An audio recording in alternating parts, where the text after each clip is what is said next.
प्रिय विद्यार्थियों, नमस्ते। आज हम बीए पार्ट थर्ड के प्रश्न पत्र प्रथम में जॉन स्टुअर्ट मिल के बारे में अध्ययन करेंगे। जॉन स्टुअर्ट मिल के अनुसार आत्मरक्षा की एकमात्र ऐसा लक्ष्य है जिसके लिए मानव जाति को व्यक्तिगत तथा सामूहिक रूप से अपने में से किसी एक की स्वतंत्रता में हस्तक्षेप करने का अधिकार हो सकता है। दूसरों की संभावित हानि को रोकना ही एकमात्र ऐसा उद्देश्य है जिसके लिए सभ्य समाज में किसी सदस्य पर उसकी इच्छा के विरुद्ध शक्ति का प्रयोग किया जा सकता है। उसका अपना हित शारीरिक अथवा नैतिक पर्याप्त आधार नहीं है। अपने ऊपर, अपने शरीर और मस्तिष्क के ऊपर उसका पूर्ण प्रभुत्व है। इसमें जॉन स्टुअर्ट मिल ने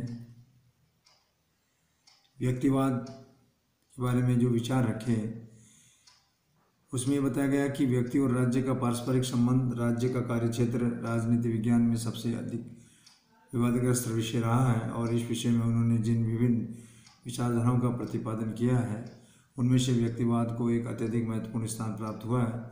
व्यक्तिवाद 18वीं शताब्दी के मध्य से लेकर के 19वीं सदी के पूर्वार्ध में यूरोप के राजनीतिक विचारधारा का केंद्र बिंदु रहा है। व्यक्ति के महत्व पर आधारित इस विचारधारा में व्यक्ति समाज और राज्य के लिए नहीं, वरना समाज और राज्य व्यक्ति के लिए हैं और उनका प्रतिपादन किया। आदर्शवादियों और सर्वाधिकारवादी राज्यों के हस्तक्षेप में व्यक्ति की गरिमा, गौरव गरिमा को समाज के में फिर से प्रतिपादित किया गया है। लीको के शब्दों में व्यक्तिवाद के संबंध में कहा गया है कि व्यक्तिवादी विचारधारा की व्यवस्था करते हुए ये कहा जा सकता है कि शासन का एकमात्र कर्तव्य हिंसा और छल से व्यक्ति की रक्षा करना और व्यक्ति के जीवन में राज्य का सकारात्मक हस्तक्षेप चाहे वह स्वयं के लाभ के लिए हो या वांछनीय नहीं है। राज्य के द्वारा आर्थिक व्यवस्था को अपने आप में लेने के लिए नागरिकों की आर्थिक गतिविधियां पर यानी प्रतिबंध लगाने को ही औचित्यपूर्ण नहीं कहा जा सकता है। अब हम बात करेंगे व्यक्तिवाद का विकास कैसे हुआ। इसके संबंध में गार्नर के विचार है कि व्यक्तिवाद की उत्पत्ति 18वीं शताब्दी के उत्तरार्ध से यूरोप में अतिशासन के दोषों को प्रतिक्रियात्मक से के रूप से हुई। यूनानी विचारक राज्य को एक नैतिक पुरुष के रूप में स्वीकार कर लेने की बात कही और राज्य के मध्य युग में लगभग इस प्रकार की विचारधारा को प्रचलित किया गया। 18वीं, 16वीं और 17वीं शताब्दी के यूरोप में निरंकुश राजतंत्र के प्रति प्रसिद्ध थी। हाब्स रूसो, हेगल और वोसांगी के द्वारा इस समय उसकी उग्र आदर्शवादी विचारधारा का प्रतिपादन किया गया और व्यवहारवाद में इस युग का कुछ सरकारें तो इतनी अधिक निरंकुश अमर्यादित हो गई कि आशीर्वाद उनके शब्दों में ये बात कही गई कि अर्थहीन कानून निश्चित दिनों के लिए एक विशेष प्रकार के भोजन निर्धारित करते थे और समूह को दफनाने के लिए विशेष प्रकार के वस्त्रों की व्यवस्था की आज्ञा देते थे। व्यक्तिवादी विचारकों में अगर हम बात करें तो कौन कौन से ऐसे विचारक हैं जिन्होंने इनका समर्थन किया। केवेसने, Ricardo, Malthus, de Tocqueville, Bentham, Oswald, Locke, Ferguson, Mill, Spencer, Bush, Smith, Donisthorpe, Sumner आदि ऐसे विचारकों के नाम लिए जा सकते हैं। स्टुअर्ट मिल का जन्म 1806 में हुआ और उनकी मृत्यु 1876 ईस्वी में हुई। मानवीय स्वतंत्रता के उपासकों में मिल का नाम सर्वाधिक रूप से उल्लेखनीय है और इसके संबंध में उसकी गणना मिल्टन और वाल्तेयर के साथ में की जा सकती है। उसने अपनी स्वतंत्रता संबंधी विचारों की अभिव्यक्ति अपने अमर ग्रंथ या अमरकृति स्वतंत्रता ऑन लिबर्टी में की, जिसकी तुलना एक विषय से मिल्टन की एरोपेजिटिका से की जा सकती है। मिल ने अपने इस पुस्तक में व्यक्ति स्वतंत्रताओं के दो पहलुओं पर बल देता है। पहला विचार स्वतंत्रता, दूसरा कार्य स्वतंत्रता। विचार स्वतंत्रता मिल विचारों को कट्टर समर्थक था और इसके संबंध में उसका मूलभूत विचार ये था कि हम सत्य को केवल तकनीकी तर्क वितर्क के द्वारा जान सकते हैं और विचारों के संघर्ष में सदैव ही सत्य ही विजय होती है। अतः प्रत्येक व्यक्ति को विचार और अभिव्यक्ति की पूरी स्वतंत्रता प्राप्त होनी चाहिए और राज्य के द्वारा किसी भी प्रकार की विचारधारा या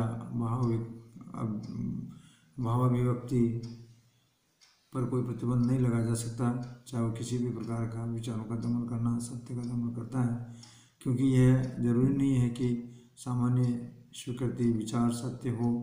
मील के अनुसार हम बात करें तो किसी भी व्यक्ति पर विचार सत्य हो सकते हैं या मिथ्या या आंशिक रूप से ही सत्य हो सकते हैं। आंशिक यदि सत्य मत रोका जाता है तो समाज और अधिकारी वर्ग में विश्व को सच्चाई जानने से रोकते हैं। यदि वह मत मिथ्या है तो इस पर उसका रोक लगाना कठिन उचित नहीं है, क्योंकि सत्य मिथ्या का अंत कर देता है, जिससे मिथ्या मत करने वाले सच्चाई से परिचित हो सके और मिथ्या मत का अंत करने वाले के कारणों से सत्य अधिक प्रकाश में हो जाएगी। अधिकार वर्ग का ये दावा है कि वे समाज को हानि पहुंचाने वाले मतों को रोककर जनता की भलाई कर रहे हैं। उचित नहीं है, क्योंकि जनता स्वयं ही अपने मिथ्या मत को नहीं मानेगी। यदि कोई विचार केवल आंशिक रूप से सत्य है तो भी प्रतिबंध लगाना उचित नहीं है, क्योंकि उसमें कुछ सत्य तो है ही है। इसके साथ ही हम बात करेंगे इसके संबंध में 10 सनकी व्यक्तियों में से 9 निरर्थक बुद्धू हो सकते हैं, किंतु 10वां व्यक्ति मानव जाति के लिए इतना अधिक लाभदायक हो सकता है कि वो जितने अनेक साधारण व्यक्ति मिलकर के भी नहीं हो सकते हैं। मील व्यक्ति स्वतंत्रताओं की रक्षा न केवल राज्य के हस्तक्षेप वर्ण अशोषण समाज और महत्व बहुमत के परंपरागत दावों पर भी करने के लिए प्रयत्नशील है। सेवाइन के विचार है कि मील को डर था कि स्वतंत्रता के लिए सबसे बड़ा खतरा सरकार की ओर से नहीं आता, वरना वह ऐसे बहुमत की ओर से आता है जो नवीन विचारों के प्रति अशोषण होते हैं, जो विरोधी अल्पसंख्यकों की संदेह की दृष्टि से देखता है, जो अपनी संख्या जोर से उन्हें दबा देना चाहता है। मील का ये विचार था कि बहुमत सदैव ही ठीक नहीं होता हुआ करता है, अतः बहुमत के द्वारा अल्प मत में दमन नहीं किया जाना चाहिए। मील इस बात पर भी बल देता है कि शासन को किसी प्रकार से दमन का अधिकार प्राप्त हो ही नहीं सकता, चाहे उसे इसे जनता का समर्थन क्यों न हो। इसके संबंध में सर्वश्रेष्ठ सरकार को भी सबसे बुरी सरकार से अधिक मात्रा में नहीं हो सकता है मिल सकते हैं सब। ये हानिकारक है और शासन इसका प्रयोग जनमत के विरुद्ध करता है और उस समय इससे अधिक हानिकारक है। इसकी जबकि उसका प्रयोग सदैव अनुकूल किया जा सकता है। यदि एक व्यक्ति को छोड़ के संपूर्ण मानवता के एक ही विचार होते हैं, जो ही मानवता को एक व्यक्ति को मौन रखने के लिए इसमें अनेक प्रकार के नहीं अपितु इसमें अनेक जितने भी एक उस व्यक्ति को यदि उसके पास शक्ति हो तो संपूर्ण मानवता को मौन रखने का अधिकार होता है। विचार और अभिव्यक्ति स्वतंत्रता का समर्थन मील ने वास्तविकता में इंग्लैंड के संशोधनात्मक पद्धति और इंग्लैंड के विचार विमर्श में विश्वास रखने को मान्यता दी है। अब हम बात करते हैं कार्य स्वतंत्रता की। कार्य स्वतंत्रता की जब बात होती है तो इसमें मील के अनुसार विचार और अभिव्यक्ति स्वतंत्रता का पूर्ण रूप कार्य करने की स्वतंत्रता का प्रतिपादन किया है। मील के अनुसार कार्य स्वतंत्रता में व्यक्ति का व्यक्तित्व प्रकट होता है और उसकी आत्मोन्नति का मार्ग है। उसके अनुसार कार्य की स्वतंत्रता मानव जीवन के सुख का एक मुख्य तत्व है और वही उसको व्यक्तिक और सामाजिक प्रगति का भी आवश्यक तत्व है। लेकिन विचार स्वतंत्रता और कार्य स्वतंत्रता में अंतर है। हमारे कार्यों का प्रभाव समाज के अन्य व्यक्तियों के जीवन पर पड़ता है, इसलिए समाज का ये अन्य व्यक्तियों को अपनी सुरक्षा के हित में व्यक्ति की स्वतंत्रता पर आपत्ति कर सकते हैं। इसलिए एक व्यक्ति को विचार की स्वतंत्रता तो निरपेक्ष रूप में प्राप्त हो सकती है, लेकिन कार्य करने की स्वतंत्रता उस व्यक्ति तक ही प्राप्त हो सकती है जहाँ तक ये स्वतंत्रता अन्य व्यक्तियों को इस प्रकार की स्वतंत्रता में बाधक नहीं है। मील मानव कार्यों को 2 भागों में बांटता है। एक स्वयं विषयक यानी सेल्फ रिगार्डिंग का होता है, दूसरा पर विषयक और अदर रिगार्डिंग का होता है। पहला जो है उस क्षेत्र के अंतर्गत वे कार्य आते हैं जिनके संबंध में व्यक्तिगत जीवन से होता है, और इस क्षेत्र में सोना, पहनना, खाना, आचार विचार आदि कार्य आते हैं। मील इस कार्य के संबंध में व्यक्ति को पूर्ण स्वतंत्रता प्रदान करने के पक्ष में है। उसका तो यहाँ तक ही कहना है कि यदि व्यक्ति अपने घर में जुआ खेलता है अथवा मद्यपान करता है, यदि उसके इन कार्यों का प्रभाव समाज पर नहीं पड़ता है तो व्यक्ति को ऐसा करने का पूरा अधिकार होना चाहिए। और इसी प्रकार यदि कोई व्यक्ति रहन सहन के तरीके समाज को उनकी प्रचलित व्यवस्था की चिंता किए बिना अपने निजी तरीके से रहता है तो उसका राज्य या समाज में अन्य व्यक्तियों पर कोई हस्तक्षेप नहीं होना चाहिए। पर विषय के यानी अदर रिगार्डिंग के क्षेत्र में वे कार्य आते हैं जिनका प्रभाव समाज के अन्य व्यक्तियों पर पड़ता है। पर विषय कार्यों में व्यक्ति की स्वतंत्रता सीमित होती है, और विशेष रूप से जब उसके कार्यों से अन्य व्यक्तियों की स्वतंत्रता में बाधा पहुंचती है तो इसके संबंध में मील ये बताता है, ये लिखता है कि वह एकमात्र उद्देश्य है जिनके लिए व्यक्तिगत या सामूहिक रूप से मानव जाति को अधिकार प्राप्त है कि वह अपने किसी सदस्य की स्वतंत्रता का हस्तक्षेप कर सके, आत्मरक्षा कर सके। अतः ये प्रयोजन उसके लिए सभ्य समाज के किसी सदस्य के विरुद्ध न्याय के रूप में उसकी इच्छा के विरुद्ध शक्ति का प्रयोग किया जा सकता है। वो यही है कि औरों को हानि न पहुंचा सके और उनके भौतिक और नैतिक हितों के काम में उनकी स्वतंत्रता का हस्तक्षेप नहीं किया जा सकता है। अपने ऊपर या अपने शरीर और या मस्तिष्क पर व्यक्ति संप्रभु है। मील का ये विचार था कि विविधता से ही मानव प्रगति का मार्ग प्रशस्त होता है, इसलिए वह सबके लिए एक सा जीवन रखना सामाजिक विकास के विरुद्ध मानता है। मील व्यक्ति की स्वतंत्रता को सामाजिक रीति रिवाजों से मुक्त करना चाहता है, क्योंकि इन रीति रिवाजों से रूढ़िवादी दृष्टिकोण का उदय होता है जो मानवीय स्वतंत्र व्यक्तित्व के विकास का बाधक है। इसके साथ ही इसके कार्य और स्वतंत्रता पर प्रभाव पड़ेगा, लेकिन इसका विचार निम्नलिखित परिस्थितियों में व्यक्ति की स्वतंत्रता की रक्षा के लिए राज्य व्यक्तिगत जीवन में हस्तक्षेप कर सकता है। यदि व्यक्ति स्वतंत्रता का अनुचित प्रयोग हुआ करता है तथा व्यक्तियों की स्वतंत्रता में बाधक है। इसके साथ ही जब मनुष्य स्वतंत्रता के अनुचित प्रयोग का अपने कर्तव्य पालन को नहीं भूलता है, संकटकालीन स्थिति में का सामना करने के लिए व्यक्ति को अपने स्वतंत्रता में कुछ अंश त्यागने के लिए बाध्य किया जा सकता है। निष्कर्ष के रूप में हम कह सकते हैं कि स्वतंत्रता संबंधी विचारकों में डेविडसन के अनुसार निम्नलिखित बातें रखी गई हैं, जिसमें ये बताया गया कि व्यक्ति की भावना और इच्छाओं को अनुचित स्थान दिया जाना चाहिए। बौद्धिकता द्वारा इसका पूर्णतः या अवदान नहीं होना चाहिए।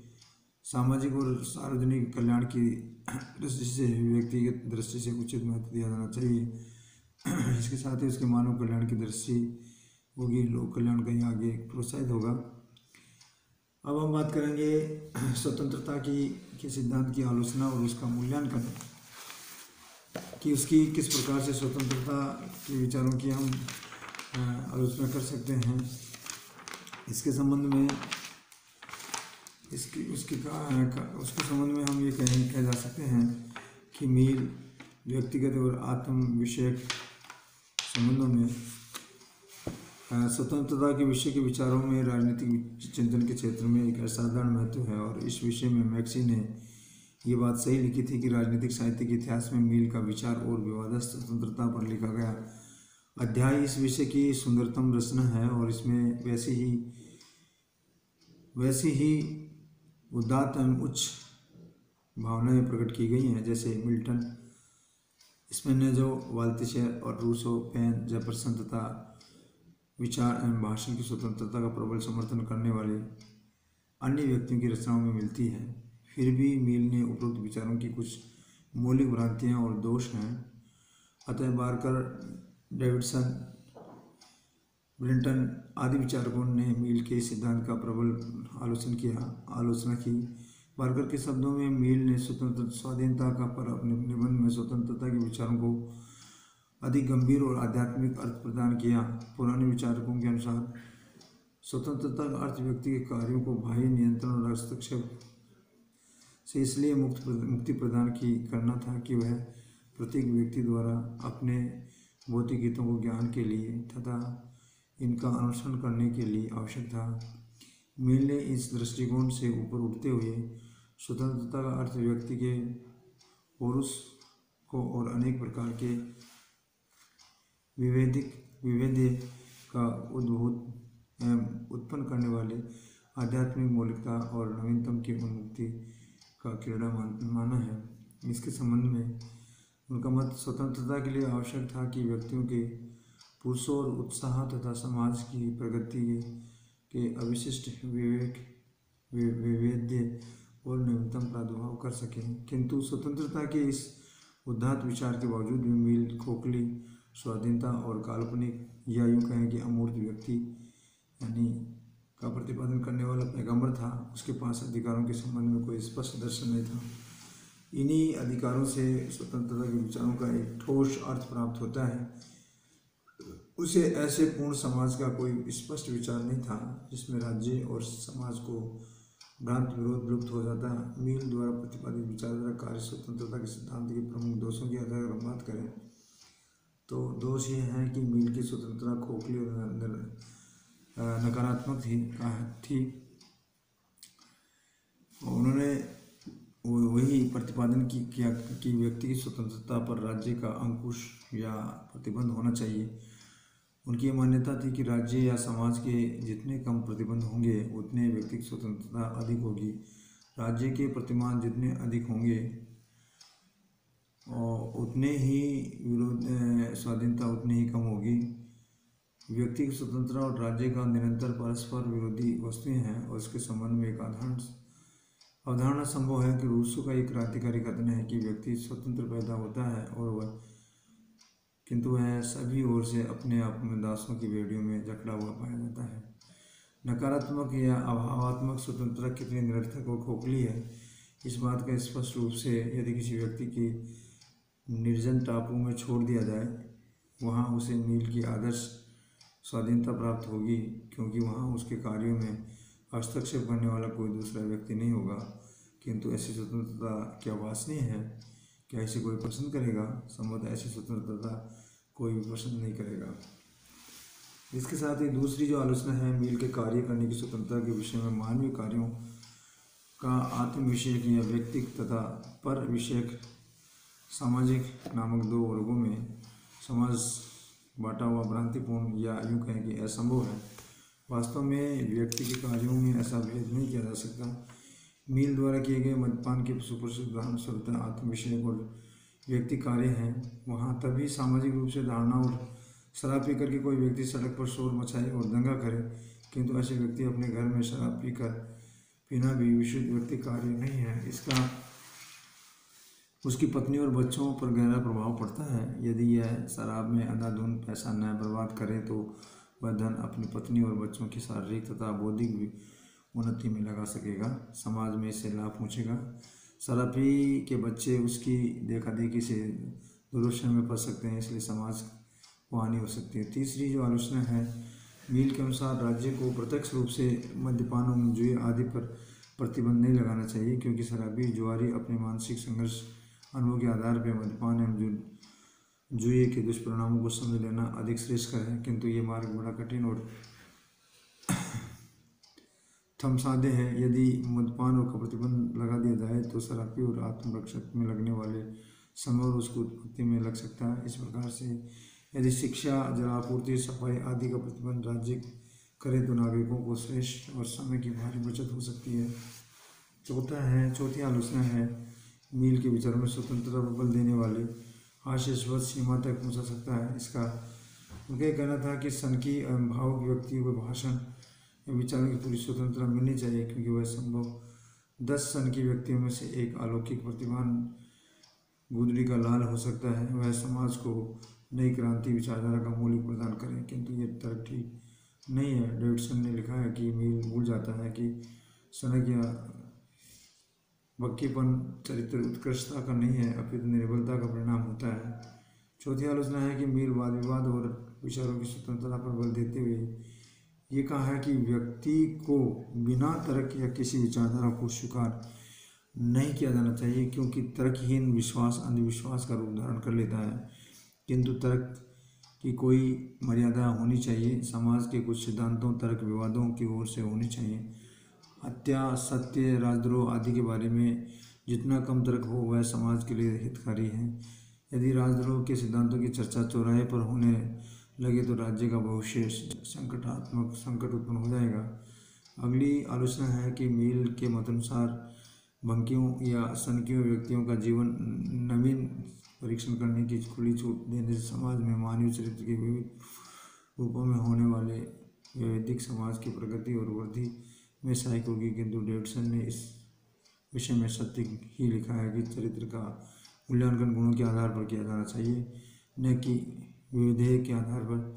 यदि वैविध्य की प्रगतिशीलता का मापदंड हो तो वह किस बात पे, किस पीठ आदि विस्थानों पर लगे सकेगा। वस्तुतः पोशाक का सौंदर्य उसकी अच्छी सिलाई पर नहीं है, न उसके विवेक पर है। इस प्रकार समाज का हित उसके सदस्यों के चरित्र की उत्कृष्टता पर अवलंबित है, इस न कि भिन्नता पर है। सनकियों की स्वतंत्रता से भिन्नता ये वैदिक की बढ़ेगा, चरित्र में उन्नति और समाज की प्रगति संभव नहीं होगी। अतः इस विषय में मिल मुझसे दूषित और अप्रमाणित होते हैं। धन्यवाद।